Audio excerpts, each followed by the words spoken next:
সকালবেলায় আমি বাড়ির বাইরে ছোট ছেলেদের সঙ্গে কিতকিত খেলছিলাম। হঠাৎ মা ফোন করে বলছে, বেটা কোথা আছিস, জলদি আয়। আমি কেন, কি হলো গো? বলছে বাড়িতে কুমির ঢুকে গেছে। আমি কি? বলছে কুমির। আমি কিতকিত আর বাড়ি যাওয়া বাদ দিয়ে দেয়ালে ঢ্যাঁসা দিয়ে 1 ঘন্টা থেকে ভাবলাম কুমির আমাদের বাড়িতে কি করে আসতে পারে। নদী নাই, নালা নাই, পুকুর নাই, কিছু নাই, কুমির কোথা থেকে এলো? হঠাৎ আমার ফোন বেজে উঠলো।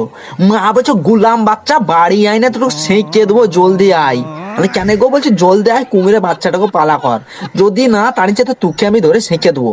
আমি দৌড়ে গেলাম, গাছের একটা ডাল ভেঙে দৌড়ে গেলাম বাড়ি। আরে মা কোথাও গো? বলছে চেয়ারের তলে ঢুকে আছে, দেখ বেটা জলদি করে বার কর। আমি অবাক, এত বড় কুমির আর চেয়ারের তলে, কি ব্যাপার? আমি ভালো করে চেয়ার তলে, হ্যাঁ কুমিরের লেজ দেখতে পেলাম আমি ভাবছি তার ছোট বাচ্চা। তারপর লাঠি নিয়ে এরকম ভাবে তুললাম, দেখছি সুর করে পালিয়ে গেল। আমি ভাবলাম আমাকে দেখে ভয়ে পালিয়ে গেল, না হাতে লাঠি আছে বলে পালিয়ে গেল। পরে ব্যাপারটা ভালো করে বুঝতে পারলাম, ওটা কুমির ছিল না, ছিল সোনাগুদা। আমাদের বাংলায় বলছে সোনাগুদা, আমাদের পাড়ার এলাকায় এগুলো নাম, কুমিরের মতন দেখতে, নাম হলো সোনাগুদা।